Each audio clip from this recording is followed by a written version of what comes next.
It's me Khushi again, how are you all. So आज थी यकीन नीट 2.0 की पहली क्लास जो कि यूट्यूब पर लाइव थी, तो मैंने भी अटेंड करी है। उसमें से सिर्फ फिज़िक्स और केमिस्ट्री का लेक्चर मैंने अटेंड करा है, तो मैं सोची कि एक छोटा सा रिव्यू दे देते हैं। तो एक्चुअली मैं अपना क्या सोच रही हूँ कि मुझे बैच फॉलो करना है या नहीं। तो मैं बायो के लिए बैच फॉलो नहीं कर रही हूँ, मतलब करूँगी थोड़ा बहुत, लाइक क्वेश्चंस वगैरह या फिर पीडीएफ वगैरह से देख लेना, बट मैं उसकी क्लासेस नहीं लेने वाली हूँ सारी। बट मैंने फ़िज़िक्स और केमिस्ट्री की क्लासेस लेनी है प्रॉपर। तो फिज़िक्स मैं कर रही हूँ सलीम सर से। तो आज मैंने ये बेसिक मैथ्स का लेक्चर था, सलीम सर से भी लिया। तो अगर इसके रिव्यू की बात करें तो काफ़ी बहुत ही बेसिक से लेके चल रहे हैं। ऐसा बिल्कुल नहीं है कि एडवांस के टीचर हैं तो आपको सीधे एडवांस का लेके पढ़ाएंगे, ऐसा नहीं है। बहुत ही ज़्यादा मतलब स्टार्ट कर रहे हैं एकदम 8, 9, 10th वाले बेसिक मैथ से स्टार्ट कर रहे हैं। तो वही सब चीज़ें आपको कुछ नहीं आता, अगर मान लो 10th तक भी सही से नहीं आता तो भी ये बैच आपके लिए बिल्कुल परफेक्ट रहेगा।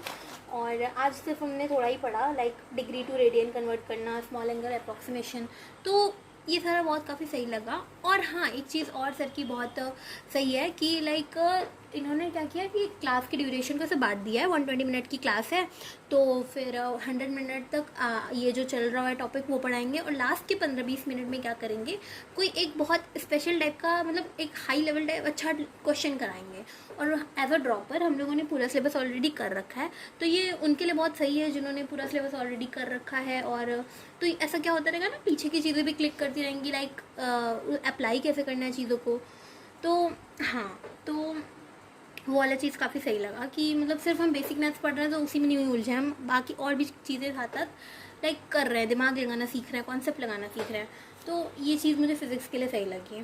और अब बात करते हैं केमिस्ट्री की।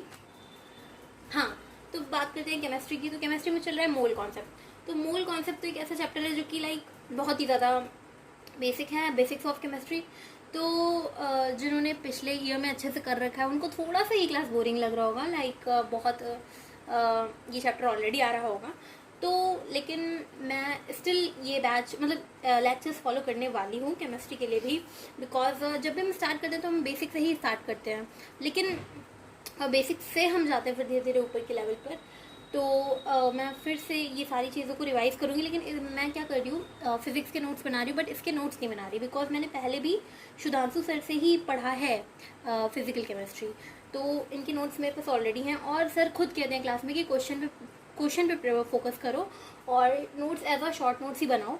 तो वही मैं फॉलो करूँगी, शॉर्ट नोट्स बनाऊँगी और क्वेश्चन पे ज़्यादा फोकस रहेगा फॉर द फिज़िकल केमिस्ट्री।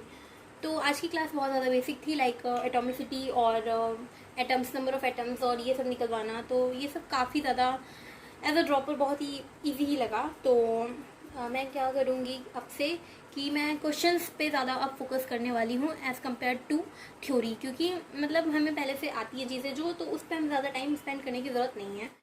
अच्छा, तो अब थोड़ा सा बात कर लेते हैं ओवरऑल कि किसको ये बैच लेना चाहिए और किसको ये बैच नहीं लेना चाहिए। तो एज अ यकीन नीट 2.0 बैच का नाम है, तो ये ड्रॉपर्स के लिए है ऑफ कोर्स। तो जिन्होंने लाइक 11th-12th कर ली है, 12th में एज अ लाइक एग्ज़ाम दिया जस्ट टू ट्राई, तो उन लोगों को डेफिनेटली एक बार और लाइक अगर पढ़ रखा है, अगर कम मार्क्स बहुत हैं और अच्छे से नहीं क्लियर है चीज़ें, तो ऑफकोर्स वो ये बैच ले सकते हैं 11th-12th वाले। लेकिन जो फर्स्ट ईयर ड्रॉप कर चुके हैं और सेकेंड बारी ड्रॉप कर रहे हैं, उनको थोड़ा सा सोचना चाहिए कि आप कौन से लेवल पे हो। ठीक है, लाइक अगर आप बहुत ही थोड़े से मार्क्स से अगर रह जा रहे हो और आपको ऐसा लग रहा है कि आपको कॉन्सेप्ट्स क्लियर हैं, आपकी प्रैक्टिस में कमी है, तो फिर आप अपने आप को देख कर सोचो कि आपको क्या सिर्फ रिवीजन और प्रैक्टिस में कमी है, कि आपके कॉन्सेप्ट्स ऑलरेडी क्लियर हैं। तो फिर बैच लेने की कोई नीड नहीं है। लाइक मुझे ऐसा लगता है अपने लिए कि फ़िज़िक्स मेरी थोड़ी वीक है, मुझे नहीं है क्लियर कॉन्सेप्ट्स कुछ, तो इसलिए मैं फ़िज़िक्स की क्लासेस करना बहुत ही इंपॉर्टेंट समझ रही हूँ। बट केमिस्ट्री में मुझे ऐसा लगता है कि कुछ जगह पर मैं कुछ चैप्टर्स लाइक आयोनिक इक्विलिब्रियम, ठीक है, सोल्यूशन का वो एंड वाला पार्ट, ठीक, और थर्मोडाइनमिक्स, तो मेरे कुछ चीज़ें वीक है केमिस्ट्री में। लेकिन अभी वो मैं क्या कर रही हूँ, उसके लिए भी बैच ही फॉलो कर रही हूँ, बिकॉज बैच में इस बार ही क्या करेंगे, कुछ नई चीज़ें लेकर के आएंगे। तो that's why I am following batch for chemistry also. और अब बात करते हैं अगर बायो की, तो अगर आपको बायो अच्छे से पढ़ रखा है पिछले साल में, और इस बारी मतलब बायो में ऐसा कोई खास वैसा कुछ था नहीं, बस हाँ कुछ ऐसे अच्छे क्वेश्चन, ट्रिकी क्वेश्चन इस बारी आ सकते हैं, तो आप क्वेश्चन की प्रैक्टिस कर सकते हो। उसके लिए आप कोई बुक ले सकते हो, या फिर बैच में ही फॉलो कर सकते हो DPPs और बैच के जो अलग से क्वेश्चन दिए जाएंगे वो सब। तो अगर आपको पढ़ रखा है, कॉन्सेप्ट्स ऑलरेडी आते हैं, तो क्लास की कोई नीड नहीं आई थिंक। लेकिन अगर ऐसा लग रहा है कि नहीं हमें फिर से पूरा ही फ्रेश स्टार्ट करना है, हमें बिल्कुल ही एकदम ज़ीरो से स्टार्ट करना है, हम सब भूल गए पहले का, तब आप एक डेफिनेटली स्टार्ट करो और पूरे नोट्स बनाओ, पूरा प्रॉपर फॉलो करो।